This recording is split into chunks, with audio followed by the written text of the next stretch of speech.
कांति किशोर शर्मा जी, आगरा से। राधे राधे महाराज जी। महाराज जी, आपकी कृपा से पता लगा भक्ति और भक्ति मार्ग का। महाराज जी, आपको सुना और नाम जप की महिमा सुनी और जाना कि नाम जप ही सब कुछ है, और लड़खड़ाते हुए इस मार्ग पर चलना शुरू कर दिया महाराज जी। पर आपकी जब तबीयत बिगड़ती है तो ऐसा लगता है कि अब फिर सब कुछ खत्म हो जाएगा, हमारा भजन भाव यहाँ सब। हाँ, नाम तो अविनाशी है, शरीर हमारा विनाशी है, तो ये तो विनाश को प्राप्त होगा आज नहीं तो कल। अगर नाम आप जप रहे हो तो आपका मंगल हो जाएगा, और नाम जप कर रहे हो तो जहां हम पहुंचेंगे वहां तुम पहुंच जाओगे। तो सही माने में दोस्ती तो तब हुई जहां हम पहुंचे वहीं पहुंचो। तो अब आगे पीछे जाना ये तो अलग बात है, लेकिन जाना वहीं। आपको उत्साह बढ़ाना है कि जब तक है तब तक है, नहीं तो इन्होंने जो नाम दिया उसी नाम की डोरी से हम वहीं पहुंच जाएंगे जहाँ पहुंचाएंगे। तो अपने को घबराना नहीं है। हम ना रहेंगे तो शरीर के ना रहने से क्या हमारी सत्ता ही खत्म हो जाएगी क्या? हम कोई विनाशी थोड़ी है, हमारा स्वरूप अविनाशी है। आप देखो, अभी हर समय हमारे पास नहीं रहते हो, लेकिन आप हमारी बात मानते हो, तो आपके दिमाग में हम रहते हैं कि नहीं रहते? विचार करके देखो। तो ऐसे यदि हमारी बात मानोगे तो शरीर ना रहने पर भी हम आपके साथ रहेंगे। आपको अनुभव होगा कि हमारे साथ है, हमारे विचार में है, हमारे हृदय में है। मैं अनुभव करता हूँ कि मेरे पास है, ऐसा अनुभव होगा। तो सबसे ज्यादा नजदीकी वही होता है संतों का जो उनकी आज्ञा का पालन करता है। और संत जब तक उद्धार नहीं कर देते तब तक वो उसके दिमाग से नहीं जाते हैं। अगर सच्ची श्रद्धा से हम संत को स्वीकार कर ले तो एक संत का बाहरी स्वरूप है जो पांच भौतिक है, एक है चिदानंद। तो चिदानंद स्वरूप से हमारे हृदय में आकर बैठ जाते हैं और हमारा कल्याण कर देते हैं। तो उस बात पर विचार करो कि इनका एक स्वरूप है चिदानंद, वो हमें कभी नहीं छोड़ेगा, और एक स्वरूप है जो पांच भौतिक, ये छूट जाएगा आज नहीं तो कल। हाँ, प्रगट में तो देखो ये तो सबको होती है, जो भी प्रीति करते हैं उन सबको होती है। तो अब इस वेदना को विचार के द्वारा हमें सहना होगा, क्योंकि इसका नाम मृत्यु लोक है। यहाँ भगवान भी अवतार लेते हैं तो लीला संवरण करते हैं। हम लोग तो भगवान के अंश हैं, तो जब आए हैं तो जाएंगे। चाहे राजा रंक फकीर, चाहे राजा हो, चाहे भिखारी हो, चाहे संत हो, सबको जाना पड़ेगा। जो आए हैं सो जाएंगे, क्या राजा रंक फकीर। हाँ, क्या करके जा रहे हैं? एक सिंहासन चढ़ रहे और एक बांधे जात जंजीर। अगर कर्म बिगड़ गए तो यम पास में बांध करके नरक ले जाया जाएगा, और कर्म सही हो गए तो भगवान की प्राप्ति हो जाएगी। इसलिए हमको एक एक कदम संभाल के रखना है, पाप कर्म न बनने पावे, भगवान की आराधना बने। तो यही संत समागम का परम लाभ है। शरीर तो जाएगा और इसके जाने का वियोग होता। मिलत एक दुख दारुण देही और बिछुरत एक प्राण हरि जाहि। ऐसे प्रेमी जन होते हैं जिनके वियोग संभावना मात्र से प्राण जलने लगते हैं कि कैसे रहूंगा, कैसे जीऊंगा। तो ये बात तो प्रेम में होती है, और इसी प्रेम का फल मिलेगा कि उनका चिदानंद स्वरूप हमारे साथ रहेगा और हमारा कल्याण कर देगा। जैसे उड़िया बाबा को अंतर्ध्यान हुए बहुत समय हो गया, लेकिन हमने कभी उनको अपने से दूर नहीं देखा। उनकी वाणी हमारे पास रही। तो बचपन से हमने उड़िया बाबा को अपना अध्यात्म मार्ग का पथ प्रदर्शक माना, जीवन के गाइड वही हैं। तो हमको कभी ऐसा महसूस नहीं हुआ कि बाबा नहीं है, क्योंकि बाबा की वाणी हमको हमारे समीप दिखाई दी।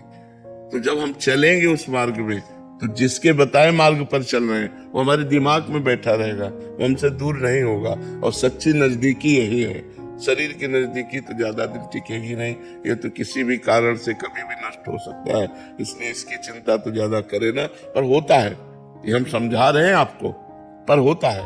ये सब प्रेमियों को होता है। जो भी लाखों प्रेमी ऐसे होते हैं जिनके हृदय में ऐसा भाव होता है, पर वो सहना पड़ता है। भगवान के वियोग में कितना दुखित हुए लोग जब अंतर्ध्यान हो गए। जगह जगह भगवान के प्रेमी जनों के वियोग में, आचार्यों के वियोग में, तो ये सहना पड़ता है। प्रेमियों को ये सहना पड़ता है, ये तो सहना ही पड़ेगा। अभी रील वायरल हो गई थी आपके बारे में, तो ऐसा लगा था कि बस अब कुछ ज्यादा करके वायरल कर दिया। नहीं, इतना सीरियस नहीं थे, कुछ ज्यादा कर। हॉस्पिटल तक भी ठीक था महाराज जी, अब तो ऐसे ऐसी वीडियो करने लगे कि वांगत बोल दिया था महाराज जी, अच्छा। वो तो व्यूज के लिए कुछ भी करते थे, हम यहाँ तंग हो जाते हैं महाराज जी। अच्छा हम तो आपको देख रहे हैं पधार गए ऐसा भी बोल दिया। ऐसे महाराज जी बहुत सारी रील, मतलब अपने व्यूज के चक्कर में कोई भी ऐसा कुछ भी कर रहा है महाराज, जिससे क्या होता है महाराज जी, ऐसा उनको लोगों को जो ऐसे वीडियो बनाते हैं उनको समझना चाहिए अपराध है, मतलब भागवतिक अपराध है। जैसे हजारों लोग दुखी हुए तो उस दुख का कारण आप बने ना, फिर आपको भोगना पड़ेगा। व्यूज रुपया दे सकता है लेकिन अपराध से मुक्त नहीं कर सकता है।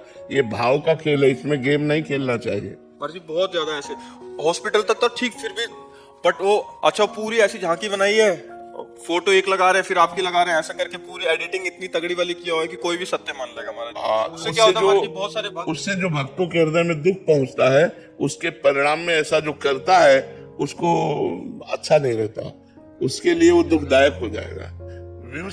मैं कल जा रहा था, मैं यहाँ को आ रहा था, पिताजी ने एकदम फोन किया कि तू वहां जा रहा है, वो तो रहे नहीं। अब मेरा दिमाग खराब हो गया, मैंने किसकी बात यकीन करूं। नहीं आप कह देना पिताजी से मैं बात करके आ रहा लौट आए, कह देना लौट आए, अभी हम बात करके आ रहे हैं। ऐसा नहीं है, आप इससे भक्तों को बहुत दुख होता है। महाराज जी 2020 में जो बहुत ज्यादा तबीयत खराब हुई थी, जब आपका मतलब ये कैथेटर चेंज होना था, तो उस समय की वीडियोस हॉस्पिटल जाते हुए कि उस समय जो आप हॉस्पिटल में थे, या जो आपने संदेश दिया था कि आप सभी भजन करते रहना, वो ऐसा लग रहा है कि अभी अच्छा सब 2020 में तो शायद नहीं जानते हो, कुछ लोग आज जुड़े हों, उनको लगता है कि यही सत्य है और उसी पे यकीन करके महाराज जी बहुत ज्यादा भावुक हो जाते हैं और रोने लग जाते हैं। मतलब कितने जने रोने लग जाते हैं, कितने यहाँ भीड़ लगा लेते हैं, क्या हाँ एक बार दिखा दो, सच बोल रहे हो ना, सच बोल रहे हो। हाँ पर नहीं, ऐसा नहीं करना चाहिए लोगों को, क्योंकि भाव के साथ नहीं खेलना चाहिए, किसी के भावों के साथ नहीं। ये श्रद्धा और भक्ति का मार्ग है, इसमें ज्यादा मतलब उद्दंडता नहीं करनी चाहिए, नहीं फिर भागवतिक दंड विधान लागू हो जाते हैं। ये जो लोग यूट्यूब में इस तरह का यूट्यूब, फेसबुक, इंस्टाग्राम, इस पे सब पे रील वायरल कर देते हैं। हाँ, तो उससे क्या होता है कि भावुक जनों के हृदय में जो दुख पहुंचता है, वो दुख एकत्रित होकर जब आपको परिणाम मिलेगा, क्योंकि आप गलत है, आपने गलत न्यूज दी, तो उसका जब परिणाम आपको आएगा तब आप संभाल नहीं पाओगे। इसलिए सबसे प्रार्थना है कि जानकारी, सही जानकारी ही समाज को दी जाए, गलत जानकारी न दी जाए, जिससे कोई भी जानकारी गलत नहीं देनी चाहिए, सही जानकारी देनी चाहिए, तभी तो उसका महत्व है। कि दीदी अब कोई सही थोड़ी होना है, तो ये ऐसे चलता रहेगा, कोई सीरियस मैटर नहीं, प्रभु के लिए कोई दुर्गम बात नहीं है, ऐसे ही चलता रहेगा। और 10 साल ऐसे निकाल दे और कहो सामना हो, उनका खेल है, तो अपने को लाभ ले लेना है, शरीरों के चक्कर में नहीं पड़ना है, लाभ ले लेना। अब वो संत वाणी का लाभ लेकर के व्यूज का लाभ ले रहे, तो कितने दिन कितना सही न्यूज देनी चाहिए। नहीं, लोगों के भावों में जो दुख पहुंचता है वो ठीक नहीं है, वो परिणाम में दुख देगा। हाँ अच्छा, ये भावुकता का विषय है, भावुक जनों के हृदय में एकदम चोट पहुंचती है, तो वो जब एकत्रित होगी तो तुम्हें परेशान कर देगी, फिर वो कहीं और जाकर तुम्हें दुख देगी। इसलिए लोगों को चाहिए सही खबर देनी चाहिए। जो एकदम शॉर्ट लगेगा हृदय में, एकदम जो धक्का लगेगा, फिर बात हुई कि झूठी है, पर वो जो धक्का लगा हृदय में, वो भोगना पड़ेगा जो झूठी खबर देगा। इसलिए ऐसा नहीं करना चाहिए।